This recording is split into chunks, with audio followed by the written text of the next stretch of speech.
Dew point temperatures in the upper 60s and low 70s. Over the next several days, you get a dew point reading above 70. That's tomorrow, Saturday, and Sunday. That is muggy. That's very muggy, very uncomfortable. Nationwide, a hot spot at the moment is, take a look at this current temperature reading in Phoenix, Arizona. It is 98 degrees. That is right now. Later today, they're going to see a high right around 115 degrees, and that's a heat index. That's the actual air temperature.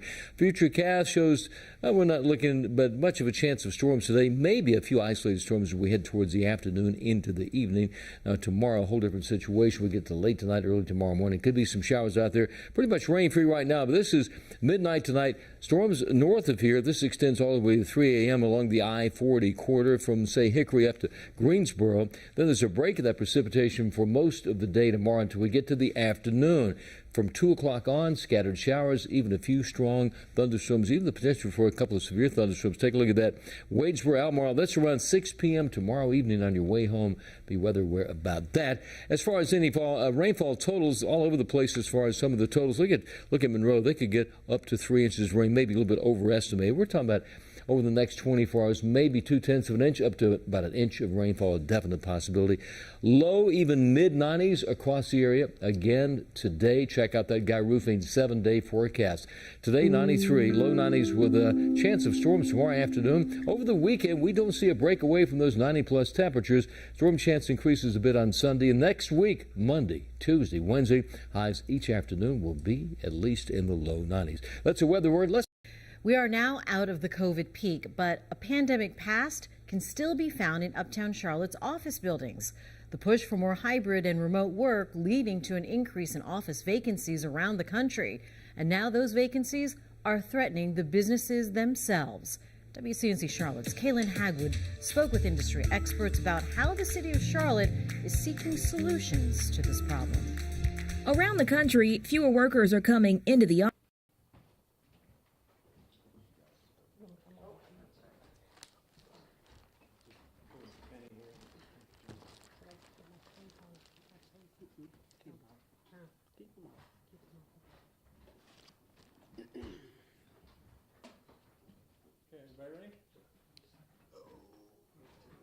My name is Luke Largess. Thank you all for coming. Invitation. Let me introduce a few people here. This is Deborah Franklin, Danquirs' mother. This is Audrey Joel Bryce, who is Danquirs' sister. Penny Barnett, who is Deborah's first cousin, once removed, or second cousin. We can't figure that out. And then James Barnett. You may have guessed that the reason we're here today is to explain that we reached a settlement with the city. We are at the end of a long and sad 4 years. In March of 2019, Danquirs Franklin was shot by a police officer. 6 months later, the district attorney announced that he was not going to seek charges against the officer over the shooting. And we stood on the porch out here, some of you may have been here for that, and expressed our frustration and that we would seek redress. About a month later, the chief, after the internal chain of command review or independent chain of command review of the shooting, announced that the shooting was justified within CMPD. Ms. Franklin got a letter from Chief Putney saying that the shooting was reasonable. We appealed to the Citizens Review Board, and in January of 2020, we had a hearing where we put on evidence about the shooting, including the videos and including the transcripts from the chain of command review hearing, where the commanders of CMPD were asking basic questions about the commands given and the actions taken, and they ordered the officer into retraining.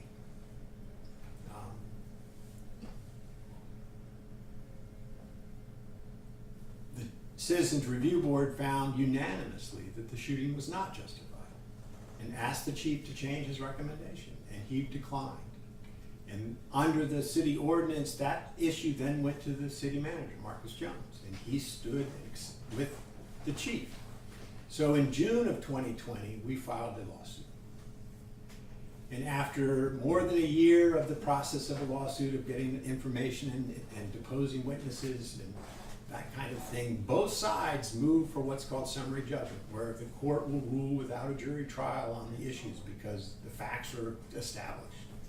And Judge Mullen ruled that though it was most certainly a mistake in shooting Danquirs, that he found it a reasonable error.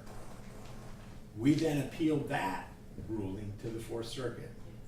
And a year after a year of briefing and waiting for a schedule for arguments, we had arguments last December in Richmond. And in April, the Fourth Circuit reversed. And they found that a jury could find, they found three things important in this case that we had a right to a jury trial for a jury to look at. One was that they had received a call about someone with a gun at the Burger King trying to fight with someone, but when they got there, all of that was over. Now, if you've seen the video, Mr. Franklin was squatted down next to the assistant manager of the Burger King. He actually, we learned later, had been crying with his head on his chest for about 40 seconds before the police came. They ordered him to drop the weapon, though they could not see he had a weapon in his hands. And so one of the things the court looked at was whether those commands were proper, which is a very important legal ruling in these use of force cases, whether those commands were reasonable. And then the third thing is that a jury could find that the way he removed the gun from his clothing, and if you look at the video, he had it in his fingers holding the top of the gun with the barrel pointed away from everyone, that he was not an immediate threat. And if the jury concluded that he was not an immediate threat, that it would be able to find for us. But we'll never know how a jury would have answered those questions, because this week on Monday night, the council met and approved a settlement of $1.5 million to the estate. That money will be distributed to the 3 surviving children, who right now are 9, 10, and 12 years old. Lost their father 4 years ago.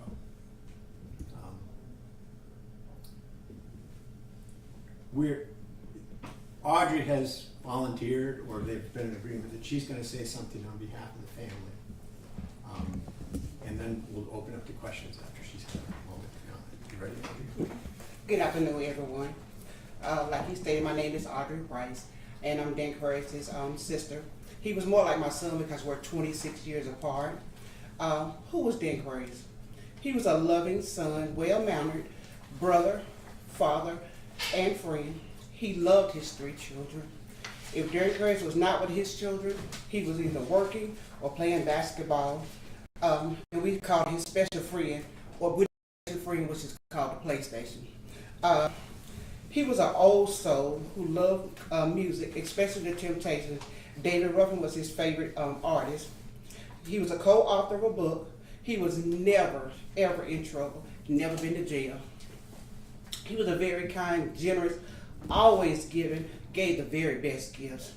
What we missed most about him, I asked Deborah what she missed most about his mother. She said she missed him just coming in the house, going directly to the refrigerator, drinking out of the carton, and then to my, did you want this? Yeah, I wanted that. And then I miss him calling me saying, did you know you were my favorite sister? And then I would say, I should hope so, because I'm your only sister. And then we just miss those small things.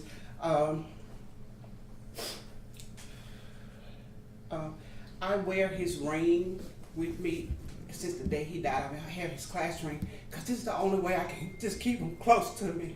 And I just thank God that our family is finally going to get some closure and to clear his name, because he was such a wonderful guy. I mean, everybody says that about their children, but he was such a wonderful, loving guy. Never met a stranger, just so kind and generous. And we just thank God that this is over. And we really, Deborah and I, we really, really miss our baby. We really do. Let me just say this before we take any questions. And I think I have the permission to say this way. The anger that was felt 4 years ago has been replaced almost entirely by sadness that you can see here. We appreciate the willingness of the city to settle this case. The money will be very helpful to the children. It will not replace the father. He is gone. But there have been a couple of good things that came out of this. The city, the CMPD adopted a duty to intervene policy, partly as a result of this incident. where officers now have to intervene if they think another officer is mishandling a situation. And we got a very, very important Fourth Circuit decision about the tactics and decisions and commands given by an officer make a difference in deciding the constitutionality of a use of force. And that's a significant, significant finding for this region of the country. Answer any questions as best we can. But let me just say this, we're not here to disparage the city at all. We're grateful to get it resolved. You've reached a settlement with the city. Does that also include Officer Kerl? Or Yes, okay. yes. So that's all encompassing. Yeah, because it was a claim against her and the city. The claim, people don't understand this, but there's sort of, you have capacities, and so she was sued as an individual because the law requires it on the Fourth Amendment claim. We also sued the city for ratifying the shooting, and the court said we couldn't do that. That was one of the issues in Richmond. And then she's also sued as an official of the city under state law for wrongful death. And so the settlement is for her and the city, with her. And then in the terms of that settlement, is the city admitting fault, or are they? No. Okay. You can ask the city about seeing I don't know whether they're allowed to show you the agreement or not, but they certainly can talk about it. But yeah, it's a classic thing, that there's no admission of liability in it at all. And I have sort of what I just told you all, but I have it sort of written out here if you want to have a copy for it. That would be helpful to you as well. We'll hand that out. Other questions? So are you all satisfied with, this outcome? Obviously, it's not going to bring him back, but. Well, I think we made a decision to accept it, that, and it brings closure, it really does. But it does not bring him back. We can also talk about one of the other outcomes of this case was that CMPD is no longer investigating officer-involved shootings themselves. This may have been one of the last investigations. It was the last. It was the last, that when we actually held the press conference and criticized the fact that he was relying on CMPD's investigation and deciding not to prosecute that.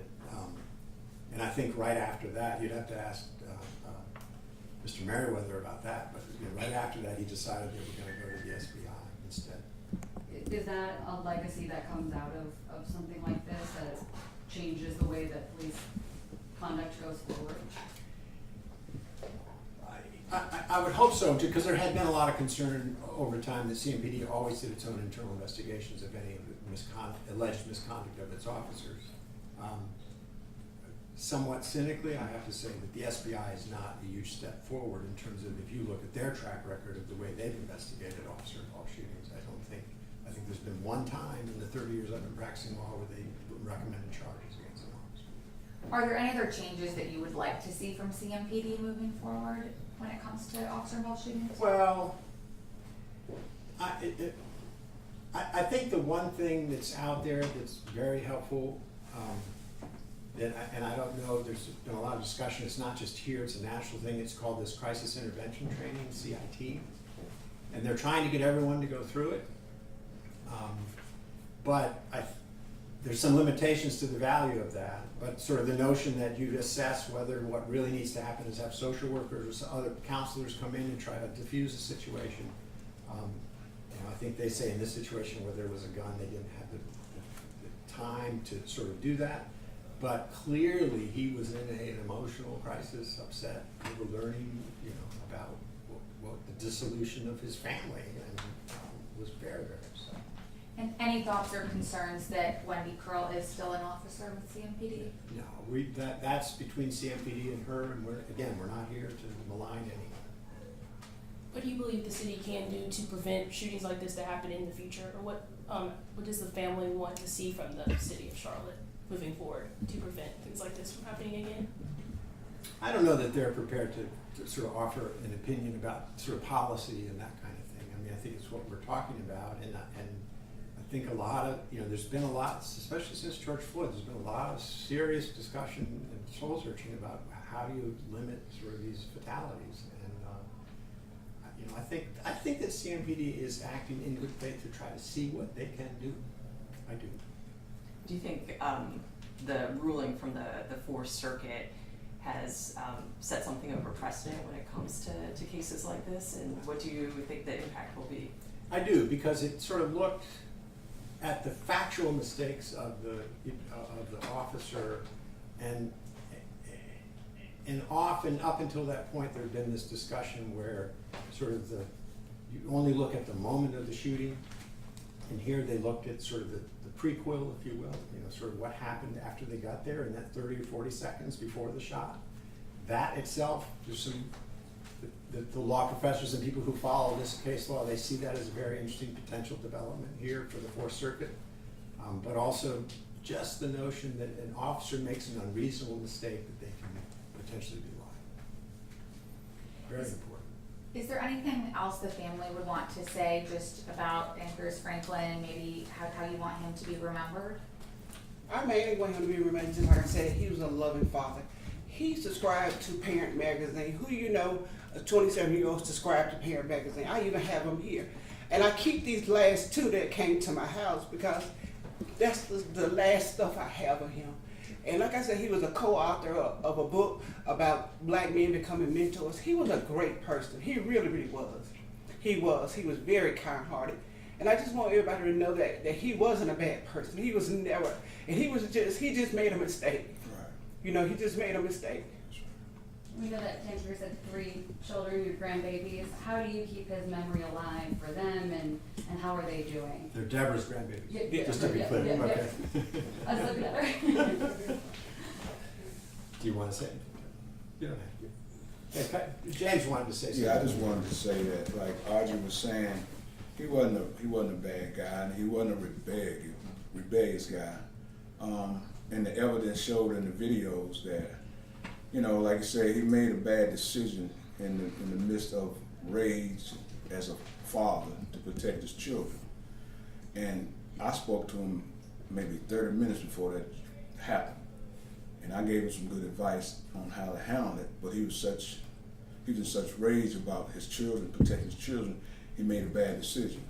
Well, and all of that was because the way he felt about his children. By the time the police officers got there, he had used his calm mind to get back where he should have been. And when they got there, he was kneeling praying, because I spoke to the gentleman right after it happened, and he said, I can tell you one thing, we were praying. He's a minister. And I know Danquirs, I call him Duke. I know that he wasn't rebellious. And he told me, when I said, you can't do it like this, man, he said, pray for me. And by the time he got to that point where he was kneeling and had put the weapon up, had his hands clasped in a praying position, he had come back to a conscious mindset that I made a mistake the way I handled it. What happened to me wasn't wrong, but the way I handled it was wrong. And I saw him trying to correct it or even surrender. And when they came up on the scene, that's what he was doing. And he acknowledged them by saying, I heard you the first time. He had enough in him to not do anything that would jeopardize his life. And his last words leave us with the knowledge of what was on the inside of him. He was willing to obey, because when she shot at him, he looked at her and said, you told me to. And so that's all I wanted to say. If you're interested, James' son, Kennard, has posted on YouTube a very nice 2-minute video about Danquirs just last night or this morning. I think you might want to look at it. It pulls together something from many years ago. The Observer did a story about Danquirs and another boy who lived together, and it was, what was the name of it again? 2 hearts in one house. 2 boys under one roof. 2 boys under one roof, and how one of them really sort of lost his way, and how Danquirs did not. And it's really poignant in the way they sort of piece that together with the tribute video you might want to look at. Anything else?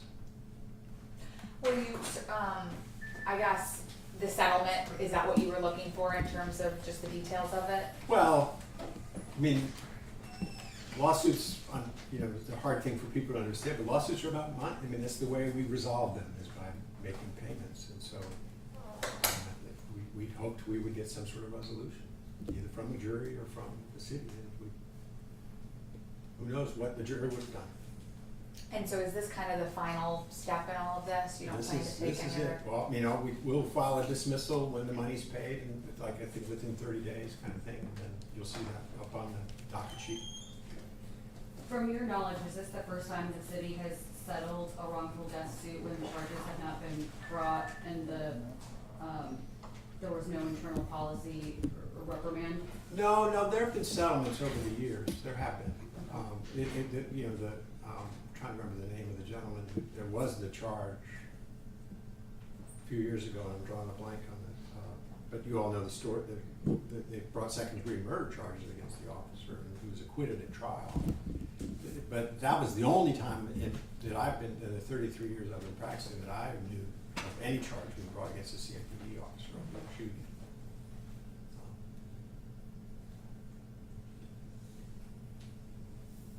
All right, well, thank you for your time. Thank you. And I have a copy of this if you all, if that would help you. Did you give them that link to that YouTube? I don't have it on there, but I can, I mean, it has like a number to it, I don't know. Well, you just search his name. Yeah, you just Danquirs Franklin on YouTube, it'll come up. Are there any other photos you would like us all to use? And video. Videos? It has some, Yeah, you can pull some stills from it. it has some footage of him playing basketball with the police officers. He was a good kid. He was a good kid. And what was the name of that video, or how would you find it? It's on YouTube. And a copy of the settlement wouldn't